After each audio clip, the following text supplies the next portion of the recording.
Hello friends and family from Pigeon Forge, Tennessee. Today we have a really fun video. We're gonna head over to the Alcatraz East Crime Museum. They have some incredible items, literally from like Ted Bundy. They have his Volkswagen. I do believe they have like Jeffrey Dahmer's glasses.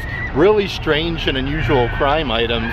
This museum seems really awesome. I'm excited to be here though and give you guys the full tour here in Pigeon Forge, Tennessee. But before we get started, if you would subscribe and click the bell notification so you aware of future uploads and live streams, we would greatly appreciate it.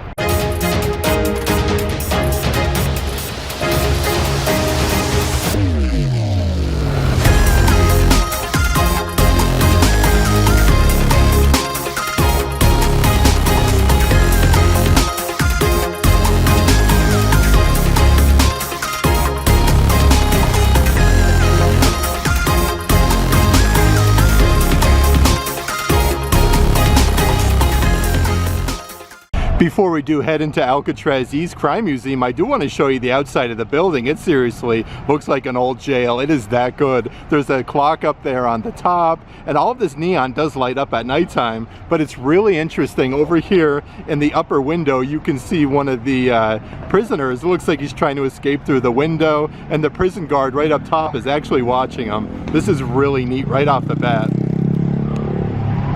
Before we do head on inside, I do want to mention we recently went to the Titanic exhibit here in Pigeon Forge as well. That was really incredible. We had a full tour. I'll let a link to that in the description box of this one. Outside of the Alcatraz East Museum, look at this. They have a sheriff car for Sevier County. It says, "In God We Trust." This is a great little addition. Such a cool little photo op before you head into Alcatraz East. Okay, so here's the front doors. It says visiting roles don't harass the inmates, no flash photography, gum, foods, tobacco, and drinks. Here's some of the operating hours: 10 a.m. to 9 p.m.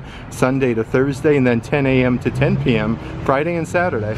Okay, so as soon as you come inside, I love this because they have like old penitentiary photos as soon as you come in. It looks really weathered inside of here. It says temporary exhibition, so they do have some stuff going on. There's some View Alcatraz signage, but it's really, really awesome. Like they have like jail cells up ahead, inmates in their full like attire. Let's see what we have here. Okay, there is literally a ginormous photo up here of Alcatraz. That is really awesome. I can't get enough of the whole like inside area, like where you purchase your tickets. Adults are $28.95, child are $14.95, and then seniors are $21.95.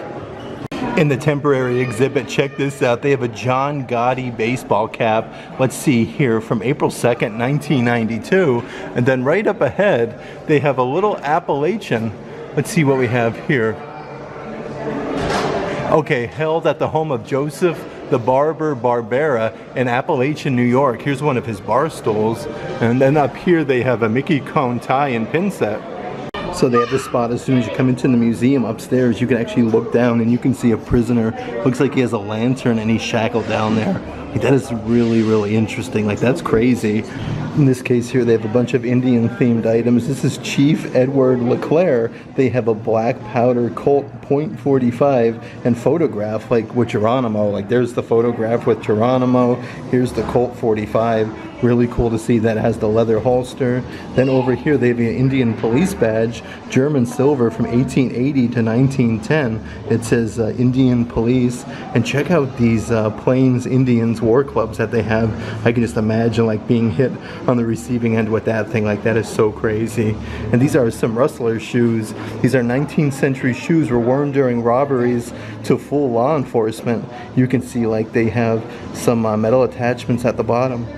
In this case here, they have an actual Jesse James slate notebook. This slate notebook belonged to Ed Miller, a Jesse James member, until he was supposedly killed by Jesse James for talking too much about the gang's exploits. That is really incredible. Then over here they do have a leather holster.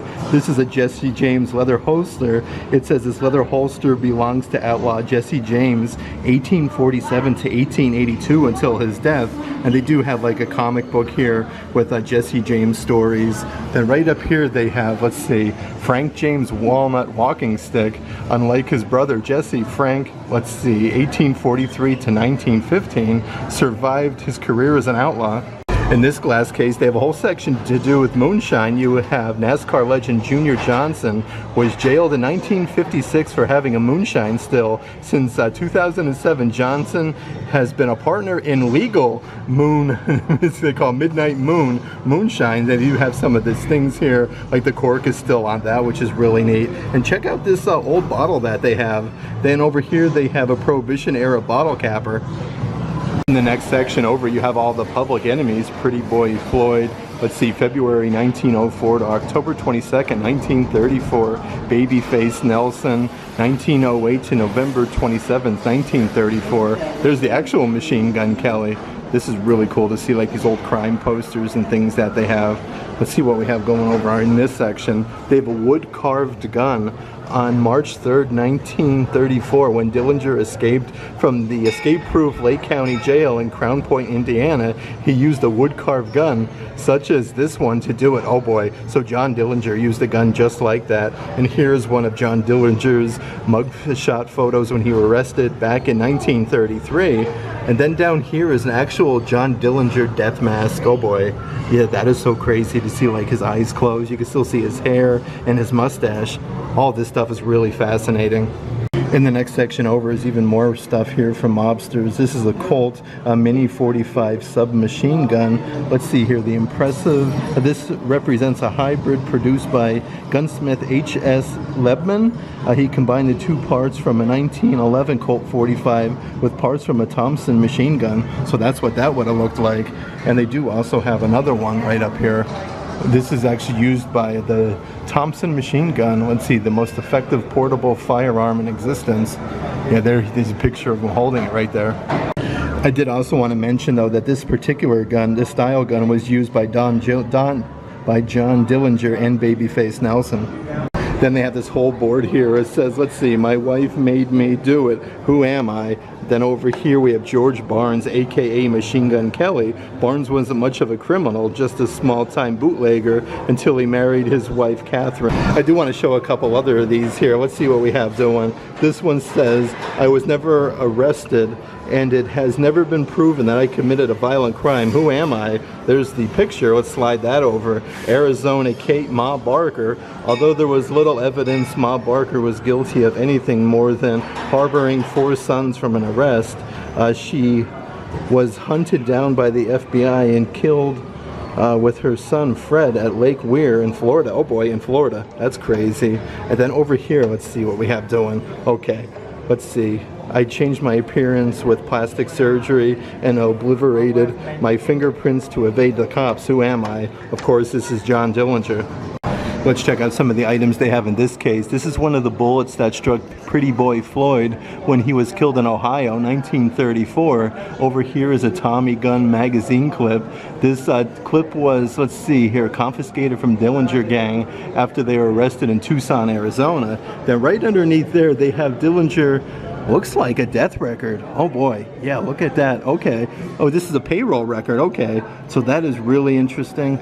Okay, so in this case is the death record. It's issued June 1st, 1934. You can see all of like the fingerprints, the picture of Dillinger. Then right underneath they do have from 1921 a Dillinger payroll record. It's really crazy. It's actually signed by John Dillinger. Like that is something else. And they do have some Dillinger gang casings and slugs. In the next section over, they have some signage that says, say hello to my little friend, but there's a whole cabinet of assorted things. Back here is the obituary mass card for John Gotti, who passed away June 10th, 2002. And then over here, they do have Al Capone's Chinese cherry trees. Let's see, a 1939 Al Capone being treated for syphilis at a Union Memorial Hospital near Baltimore. So they do have some of those items there, the cherry trees. And then over here they have an Uzi machine gun on display. This is so crazy to see, like up close and personal. From Scarface? Yeah. Oh my gosh, yeah, it is from Scarface. That's really cool. Then over here they have the Flamingo Hotel and Casino from 46 to 47. These are some rare matchbooks. Okay, so in this case here, they have from the St. Valentine's Day Massacre, one of the bricks, you can actually see where a bullet would have went in. The St. Valentine's Day Massacre, February 14th, 1929, was the name given to a cold-blooded slaying of 7 members of Bugsy Moran's North Side gang by his bootleg rival Chicago Al Capone's South Side gang. That is really something else to see one of the bricks from the Valentine's Day Massacre. Over here they have Fred Killer, Burke, and Ray Crane. Neck Nugent, let's see what we have. Burke and Nugent were considered prime suspects in the St. Valentine's Day Massacre, and the Thompson machine gun found in Burke's home was to match the ballistics from the crime scene. Here's like one of the clips with the bullets. They have lots of really interesting things here.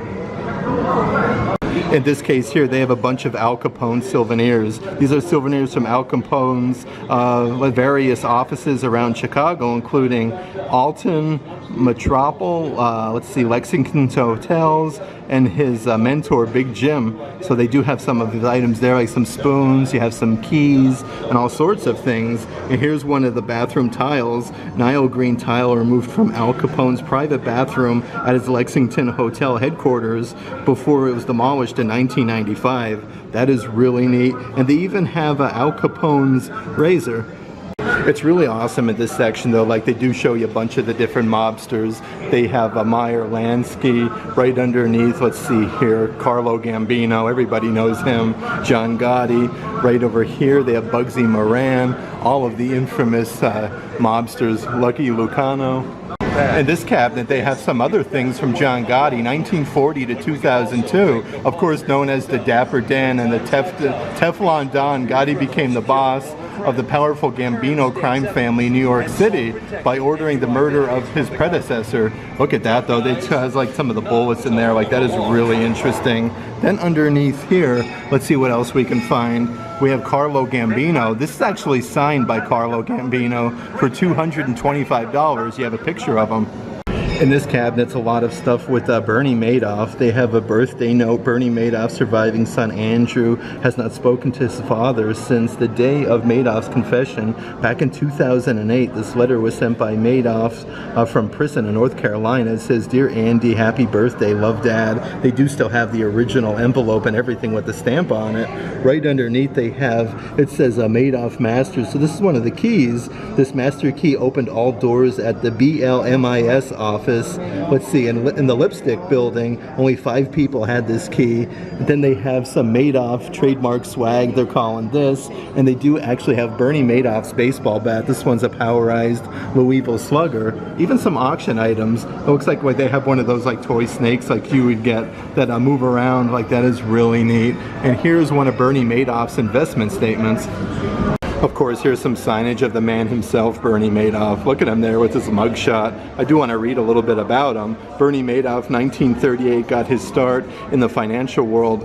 In 1960, when he used his savings to start his own trading firm, Madoff Investment Security, LLC, the firm became highly respected, and was part of the development of the NASDAQ. Okay, with his success, Madoff started an assist management branch with a firm where he became hugely influential and regarded as a financial wizard for his astounding returns, which sometimes promised up to 46% annually. Okay, we're making our way into like the serial killer section. We have Junie Buonanno, April 4th, 1943 to March 30th, 1998. They do have her shot. This was taken by her daughter Kimberly during their last visitation before she was executed. Like, that is crazy.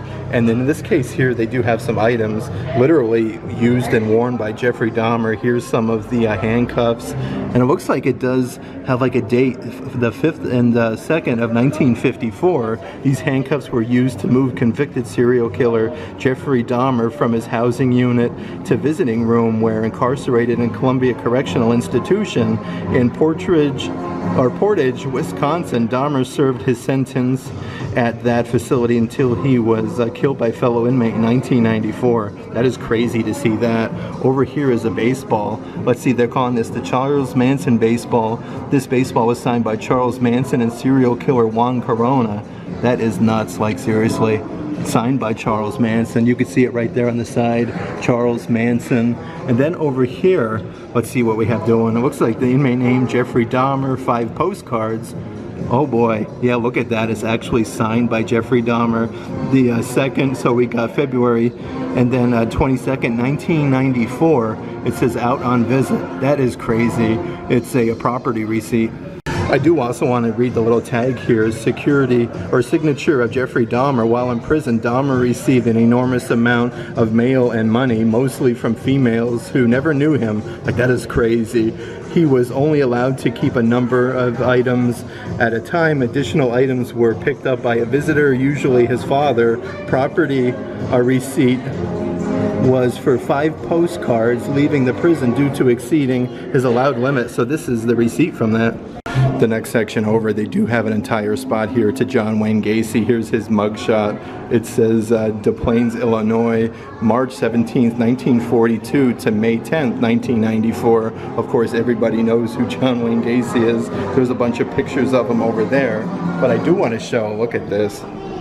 This is a paint set from John Wayne Gacy. It's signed here on the side, John Gacy. This paint belonged to John Wayne Gacy while on death row in Menard Correctional Center in Illinois. This is crazy. It's all the brushes, all of the paints. Like, that is nuts. And then over here they do have a typewriter. This is from father's approval to his performance as Pogo the Clown. Gacy always sought attention. So this is John Wayne Gacy's actual typewriter. Up here they do have a leather jacket, which was also worn by John Wayne Gacy. It's a size extra large. That's nuts. And then over here they have Gacy's wallet. It reveals common personal items such as a social security card, Visa credit card, driver's registration. You can see it, like it has the Hertz rental slip there, a little Radio Shack card, some Millionaires Club item right there. I've never seen that before. And then over here they do even have his Pogo the Clown and Patches costumes. It says tell it like it is. A bunch of buttons on here. Lead me to your taker. This is nuts to see in person. Let's make the scene. That is crazy. And then over here is another one of his costumes. And then right at the bottom they do have a painting that John Wayne Gacy drew of himself as Pogo the Clown. That is nuts. Yep, actually painted by John Wayne Gacy, probably from some of those paints we just saw. In the next section here, they do have the Ted Bundy exhibit, November 24th, 1946 to January 24th, 1928. There's the Salt Lake County picture there with Ted Bundy. I do want to show you some of the things that they have. In this case, that they do have the Ted Bundy dental records from his upper and lower jaw. Let's see what else we have doing. This is a typewriter that was actually used by Ted Bundy. It's really crazy to think like his fingertips actually used this and typed the keys. And there's a picture of Ted Bundy in the backside with his dental, with his mouth actually wide open.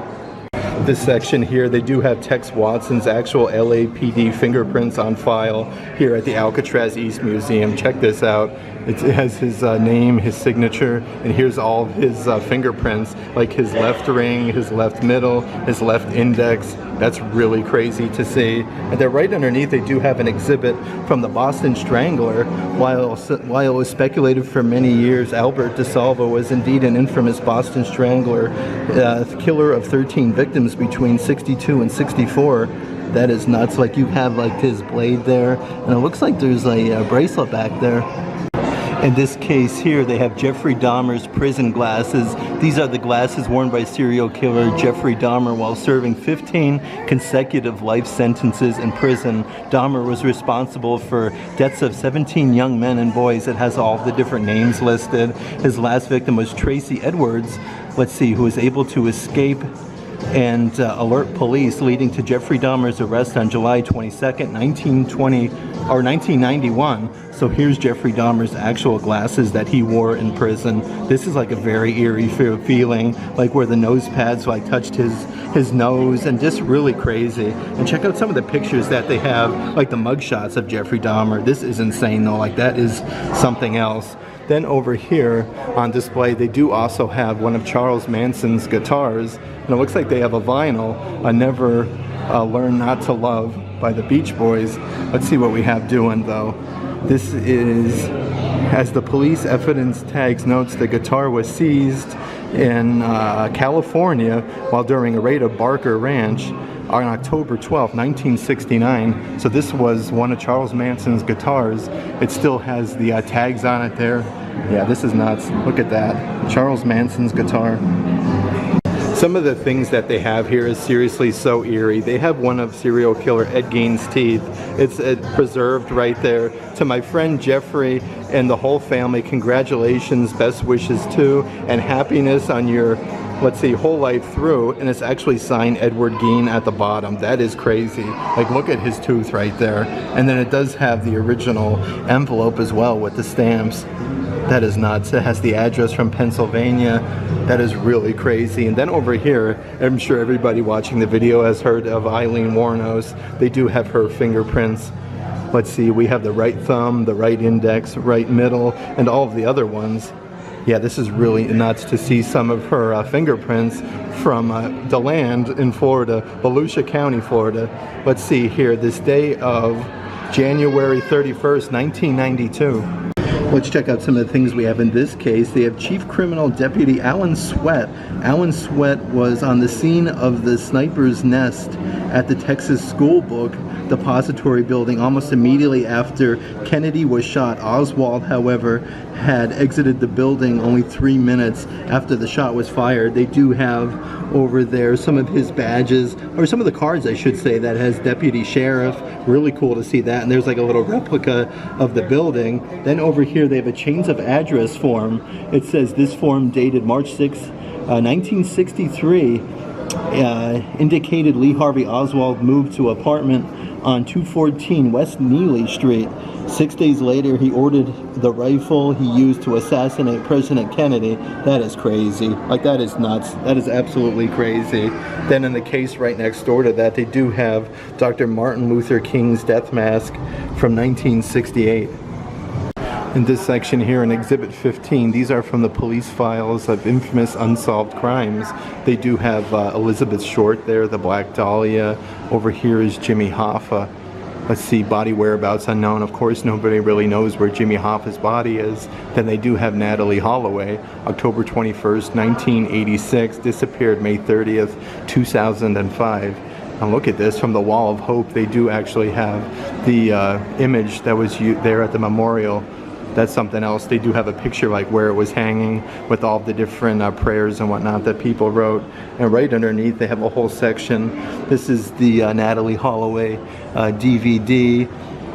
Let's see what else we have going on here. Looks like a picture of Jimmy Hoffa, 1961 file photo used in newsprint publications. Shows Jimmy Hoffa being hoisted up in celebration as the good fellow was re-elected Union head. In this cabinet here, they have a Life magazine. It says The Love and Terror Cult. This is December 16th, 1969 Life magazine. Of course, you have Charles Manson on the front. Then right underneath, let's see what we have doing. The New York Times, October 18th, 2017. The front page of the edition of the New York Times features photograph. Sarah Edmondson exposed the brand. She received part of DOS female subgroup. Yeah, lots of neat stuff inside of this case. And then they do have a Waco Siege shirt. This is the 51-day standoff between authorities and the Branch Davidians capitalized national attention. This is one of the shirts from that. It says The Adventures of David Koresh. And they do have a whole poster here with the compound with David Koresh and the Branch Davidians, the Waco Siege, and has a bunch of the different things that happen there, of course. You can take a moment to pause on that if you like and read that, but it's really neat to actually read all of these things and be able to check out some of the photos that they have right underneath. We have Jim Jones and the People's Temple, so there's an actual photograph of Jim Jones himself. Never had imagined. As I and other members of the Washington Field Office responded to the Pentagon, we were overwhelmed with the destruction and devastation. We were shocked and angry that someone would do this to our country and to such a respected institution.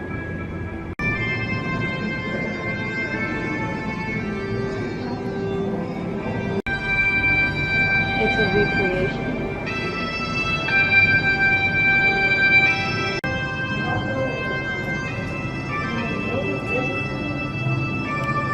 There's also a temporary exhibit here at the Alcatraz East Museum. This is one of the inauguration invitations in 1961 when John F. Kennedy was inaugurated. That is really cool to see that. Over here they have a presidential tour badge. It's a NASA and then DOD Cape Canaveral, Florida, the 16th of October 1963. And then they do also have one of Marilyn Monroe's dresses. Definitely kind of random. You can see a picture of Marilyn Monroe there. Really neat to see Marilyn's dress though, like that is really cool. They even have this little spot here where you can get your mugshot taken. Look at this, Luke's in there with a bunch of the different criminals. Looks like he's 4 foot 6 inches. He definitely dwarfs in comparison to some of the other gruesome characters that they have in the mugshot. In this case here, check this out. They have some mugshots of Johnny Cash. Really crazy, like Johnny Cash. It says the man in black, known for his bad boy reputation. Johnny Cash never served any significant jail time despite 7 arrests on his record from 1959 to 1968. The man in black. The black collared shirt belonged to Cash and was worn to spotlight several different occasions. And they do have one of his actual shirts that the man in black actually wore. And then right next door to the Johnny Cash shirt, they have a Cars souvenir guitar from Folsom Prison, hand-carved miniature guitar from Folsom Prison, which received its first inmates on July 26, 1880, oh my gosh, 1880. Then it says Governor of Folsom Prison engraved on it. In this case here, they have serial killer John Wayne Gacy's trial suit. It says the serial killer John Wayne Gacy was ordered to stand trial for murders of 33 young men and boys following his arrest in late 1978 at his home. Let's see, it was the largest number of murder charges brought against any single person in the United States history. Here's his actual trial suit. This is nuts, like the whole suit you have, the dress shirt, and the tie. Like that is really insane to see. And they do have some items right underneath here. These items were found in the pockets of John Wayne Gacy's suits following the trial. Looks like you have some little candies there, some matchbooks as well. They have some really crazy items inside of this jail cell. They have a semi-trailer truck with 7 dwarfs painted on it by John Wayne Gacy back in 1999. Does that say, babe? 1990. 1990. This is the only piece of its kind painted by Gacy. Gacy paid $75 for the truck, made by a fellow prisoner he said was a contract killer. Oh boy, that is nuts. You can see all of the 7 dwarfs from Disney. It says J.W. Gacy at the bottom. And then over here, this is really something else as well. It says Baseball Hall of Fame. This is a piece by John Wayne Gacy as well. You can see J.W. Gacy at the bottom right-hand corner, but this has some very notable Hall of Fame signatures, like Joe DiMaggio, I can see, Mickey Mantle's on there, Ernie Banks, Lou Brock, that is something else. And then over here is yet another painting by John Wayne Gacy. Look at that with all the different like horror killers. In this section here, they actually have a jail cell that you can go inside. So this would be like one of the desks with a chair. You have a couple shelves. Like look how small that is.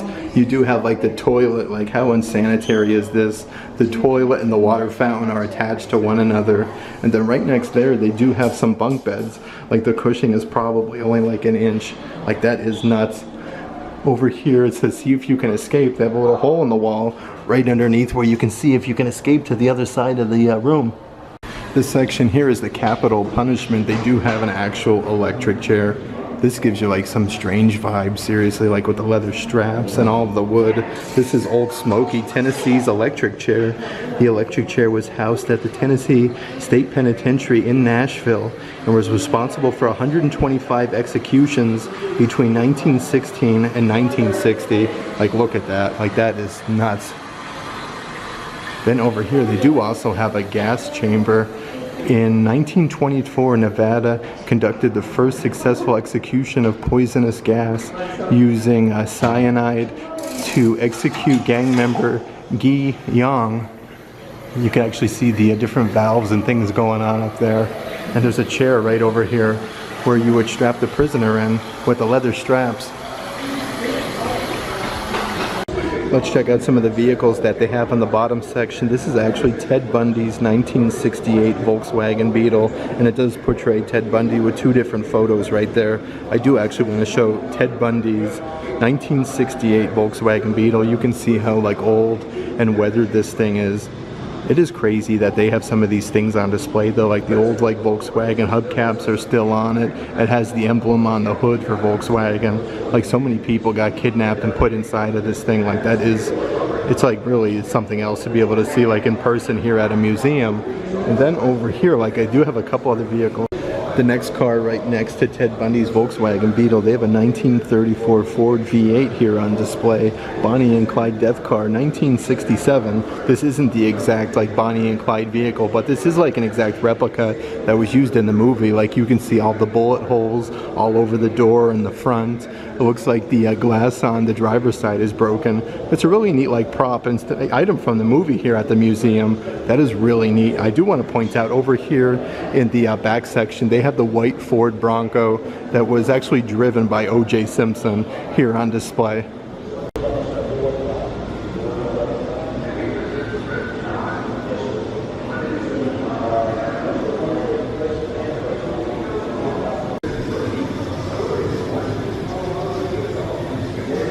There's some signage out here in front of the 1993 Ford Bronco. It says, yes, this is the real Bronco. And then they do have, like I said, the entire Ford Bronco. It still has its original license plate.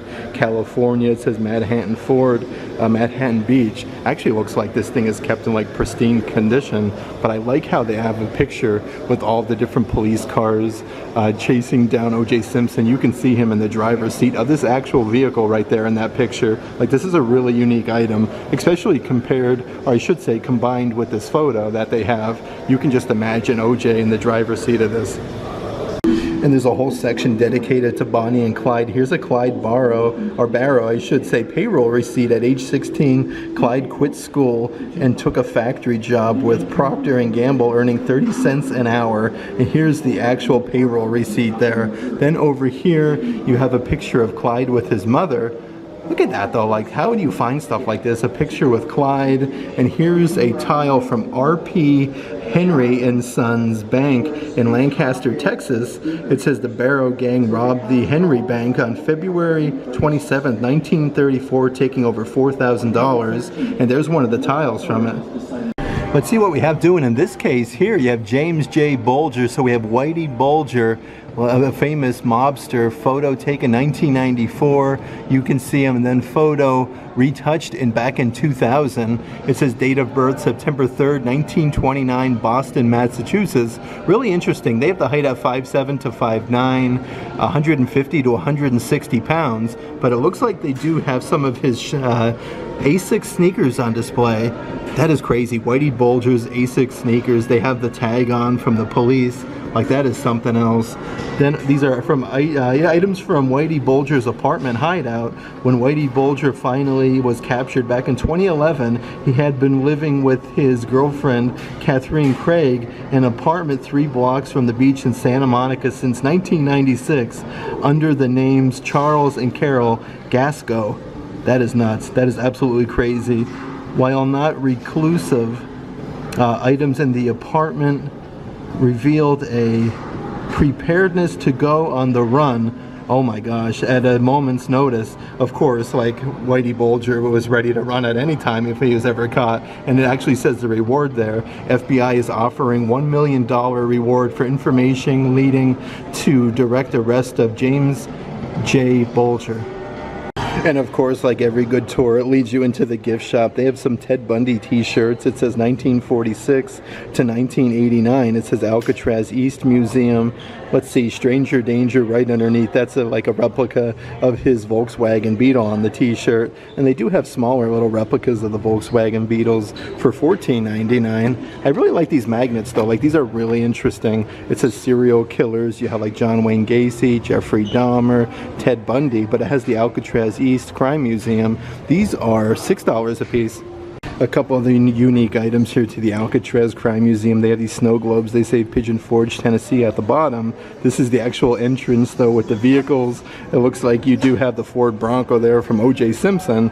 Let's see how that looks. That looks really cool. I love snow globes with the glitter and the snow. $10.99 for that. Then they have one, looks like you have Al Capone on there, some surrender photos. It says Alcatraz East Museum. Okay, so this one is actually double-sided, so that makes that extra cool. And how about some of the t-shirts that they have here? It says Alcatraz East Crime Museum. Then you have a bunch of fingerprints. It says, what's your print? These are only $23 a piece.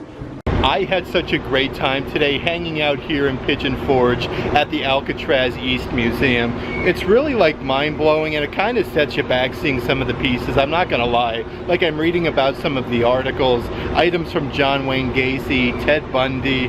It's something else, like Charles Manson, Ed Gein, Eileen Wuornos. Like, they have things from all of them. Famous mobsters all the way to like Bernie Madoff. Like, they have a little bit of everything. So if you're interested in this sort of thing like we are, it'll really captivate you. You could probably spend a good 2-3 hours here, like reading all of the different articles and checking out the amazing collection of different things that they have. I highly suggest you check out the Alcatraz East Museum though. If you'd like to further support the channel, please consider checking out our Patreon page. I'll add a link to that in the description box of this video. But if you like today's video, give it a big thumbs up. And as always, make today awesome.